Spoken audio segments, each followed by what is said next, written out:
तो आप आखा दाना रखते हो, गेहूं वगैरह कुछ भी जो रखते हो, उसकी बड़ी महत्वता होती है महाराज। यहाँ तक कहा गया है, चतुर्थी की कथा तो आप लोग पढ़ते होंगे, जो लोग पढ़ते हैं उनको मालूम होगा। चतुर्थी की कथा में लिखा है,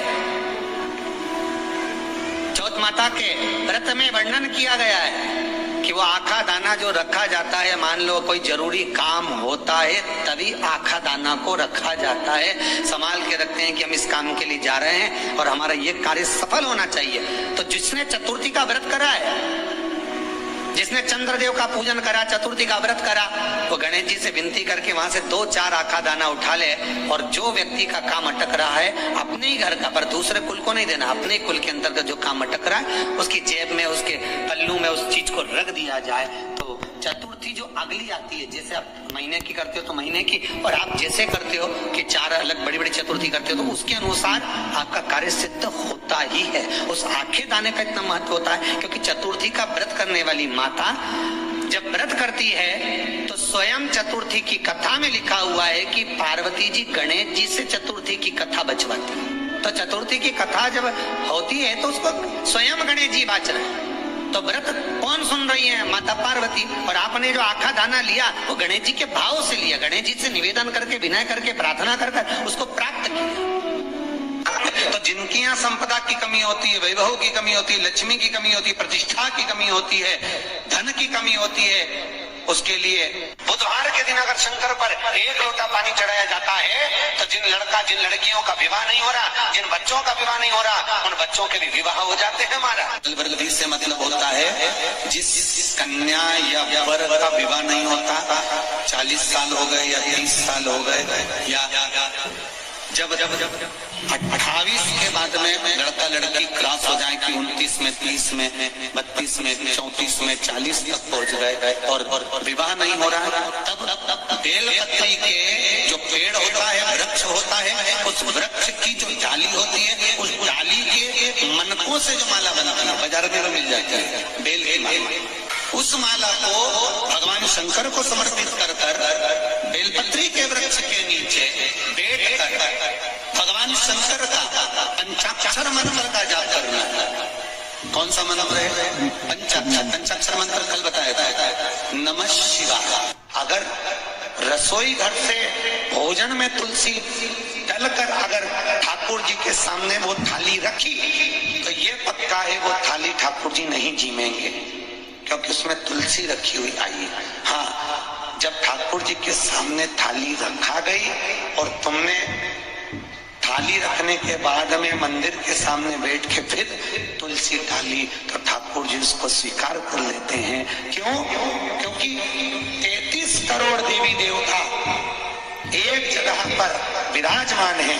जब हम थाली रखते हैं प्रथम देव उस भाग को ग्रहण कर ले। जब तक तुलसी डालते हैं प्रथम देव अपनी दृष्टि हटा लेते हैं। समय होता है, एक टाइम होता है, एक पल होता है, एक घड़ी होती है कि गणेश जी महाराज हमारे घर में आ गए। गणेश जी की सबसे पहली जो आरती हो, उस आरती के समय पर अगर धूप बत्ती जलाई जाए या गोबरी को जलाकर उसमें गूगल छोड़ी जाए और गूगल छोड़ने के बाद गणेश जी का नाम ध्रुम वर्ण कह दिया जाए तो गणेश जी को तुम्हारे घर की पूजा स्वीकार करना पड़ती है। बस वो समय हम जानते, हम तो बस उतना जानते हैं कि शिव महापुराण में लिखा और मुद्गल पुराण में लिखा, गणेश पुराण में लिखा, गणेश जी का एक नाम होता है ध्रुम वर्ण। क्या नाम है?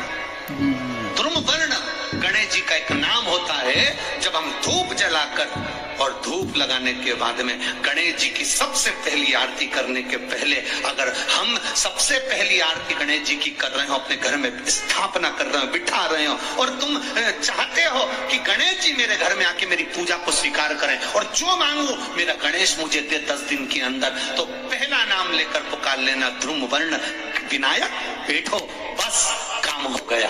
वो फिर ही होकर आता। सुंदर जोड़ी थी शंकर और पार्वती की, सही है कि गलत है? कभी नहीं झगड़ते थे। इसलिए पृथ्वी पर ना तो लक्ष्मी जी के व्रत हैं, ना ब्रह्माणी के व्रत है, ना इंद्राणी के व्रत है। अगर पूरी पृथ्वी पर सबसे ज्यादा व्रत किसके हैं? माता पार्वती। तीज का व्रत किसका? पार्वती का। चतुर्थी का व्रत किसका? पार्वती का। चौथ का व्रत किसका? पार्वती का। छठ का व्रत किसका? पार्वती का।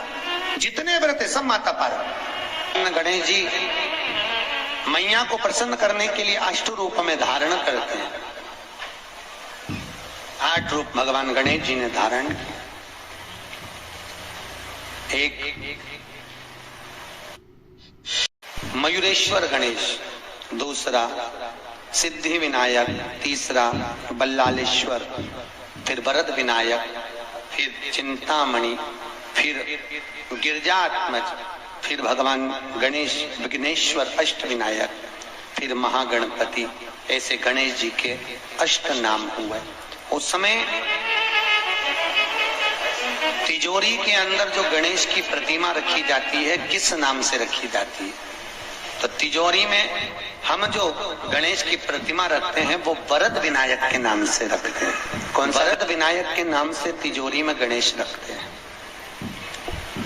और वरद विनायक के नाम से गणेश जी तिजोरी में रखाते हैं। आपको कथा में कहा था घर में सीधी सूंड का गणेश और व्यापार व्यवसाय ऑफिस में उल्टी सूंड का गणेश होना चाहिए। तो गणेश जी की पूजन जो दरवाजे पर करी जाती है उसे सिद्धि विनायक गणेश कहते हैं। कौन सा गणेश? सिद्धि विनायक। जब हम घर में शुभ कार्य हो, बंदर बाल लगाएं, कोई दरवाजे पर शुभ लाभ लगाएं या स्वस्तिक बनाएं या माताएं दरवाजे पर रंगोली डाले तो उसी समय पर सिद्धि विनायक के नाम से रंगोली डालना चाहिए। तो घर में लक्ष्मी बढ़ती है, सिद्धता बढ़ती है। याद रखिए, कभी भी गणेश जी को, मिट्टी के गणेश जी लाते हो भादो महीने में, तो विसर्जन करो तो विसर्जन के समय पर 2 बिंदी, एक कंकु की एक हल्दी की, दीवार पर जरूर लगा देना चाहिए। क्यों? क्योंकि गणेश जी हमारे यहाँ आते हैं तो रिद्धि सिद्धि के साथ आते हैं, पर जब गणेश जी जाते हैं अगर हम बिंदी नहीं लगाते हैं तो गणेश जी अपनी रिद्धि सिद्धि को साथ में लेकर चले जाते हैं। पति के साथ पत्नी वापिस चली जाती है। जब हम बिंदी लगाते हैं तो उसका मतलब होता है कि हमारे घर की बहू हमारे घर में रहे, बेटा भले भ्रमण के लिए जाए। तो गणेश जी जाते हैं, रिद्धि सिद्धि घर में रह जाती है। इसलिए रिद्धि सिद्धि को घर में रखने के लिए 2 बिंदी लगाना चाहिए, एक कुंकू की, एक हल्दी। रिद्धि सिद्धि। गणेश जी की प्रियता है दुर्वा। क्या प्रियता है? दुर्वा। कितनी दुर्वा गणेश जी को समर्पित करी जाती है? मात्र 5। वो अपनी जगह पर 5 दुर्वा पंचम इंद्रियों को वश में करने के लिए और भगवान के 5 जो स्वरूप हैं उनको अपने भीतर उतारने के लिए पंच दुर्वा। और दुर्वा में भी 3 गांठ। जब दुर्वा समर्पित करी जाती है तो उसमें नीचे दुर्वा की डंडी पर गांठ रहती है, 3 छोटी छोटी गांठें होना चाहिए। चतुर्थी का जो व्रत करने वाली होती हैं, जो चतुर्थी का पूजन करने वाली होती हैं, उनके भीतर का एक भाव होता है कि जैसे ही शाम का समय आए चंद्रदेव का पूजन करें, चंद्र जब प्रकट हो जाए, कलश भर लिया, उसके नीचे आखा दाना रख दिया, चावल गेहूं जो भी आप रखते हो पूजन के लिए, ऊपर पात्र आदि रख दिया जलाशय, फिर अपन ने घी का दिया लगाकर पूजन भी कर ली। तो जो चतुर्थी का पूजन करने वाली होती है, जो चतुर्थी का नियम व्रत धारण करने वाली होती है, बड़ी बड़ी चतुर्थियां करती हैं या उसका नियम धारण करती हैं, तो